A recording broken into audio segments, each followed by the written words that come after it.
Made with tender potatoes, a rich, creamy broth, and topped with all your favorite baked potato toppings, this Instant Pot potato soup is just the soup you crave on a cold day.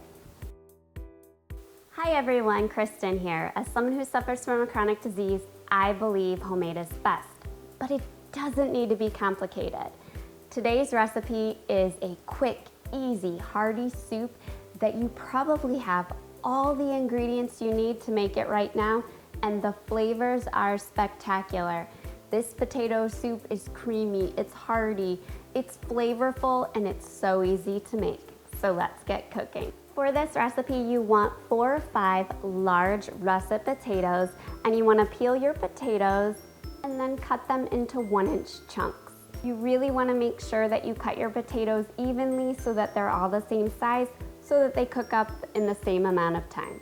So I have a total of 4 cups of cubed potatoes that I'm going to add to my inner pot. And then I also like to add some carrots to this soup. Totally optional, but I really like the flavor and the color that they add. I have 2 peeled carrots, and I'm going to just grate them on a box grater. You could totally dice them up really fine if that's what you would like to, but I find that grating them is a lot easier. And again, the carrots are totally optional.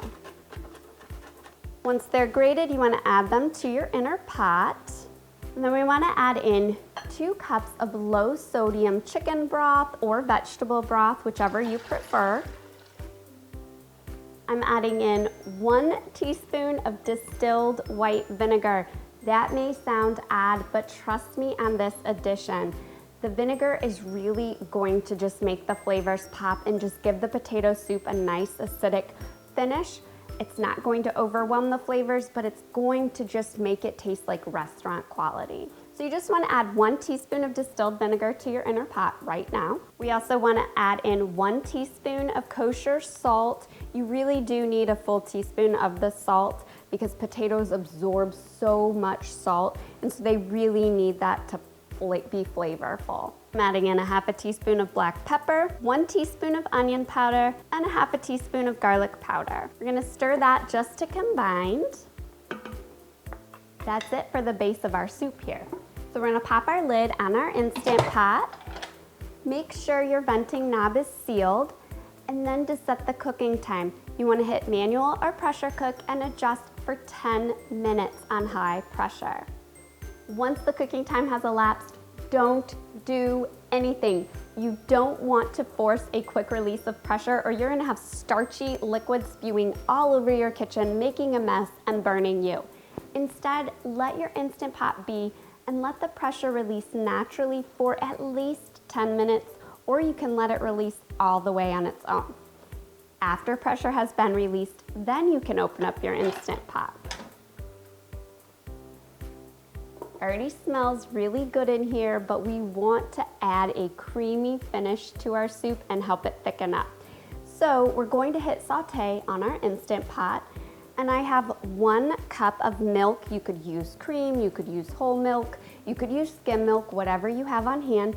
And I'm going to add to that 2 tablespoons of cornstarch, and then I'm gonna whisk it really well until the cornstarch is nice and dissolved.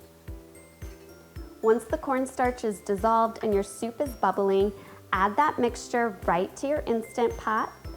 And then we wanna stir this just for a few minutes. We're just gonna let our soup thicken up here. It'll only take 2 to 3 minutes. Smells so good. It's such simple ingredients, but the flavor, truly spectacular. Okay, that looks good, and so now we can turn off our Instant Pot by hitting cancel, and then we're ready to dish up our soup.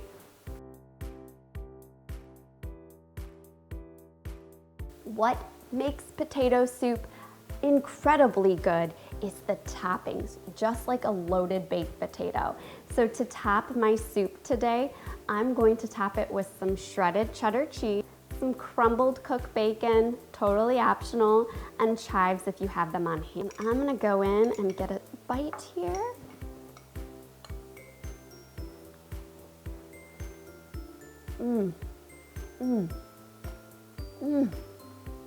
The potatoes are melting in my mouth, and it's creamy and it's cheesy and it's a little salty from the bacon, and it's truly one of my most favorite soup recipes, and it's so easy and so cheap to make. For another delicious recipe that's perfect to enjoy on a cold evening, be sure to check out my next recipe where I share with you how to make Instant Pot chicken and dumplings. Until then, happy cooking.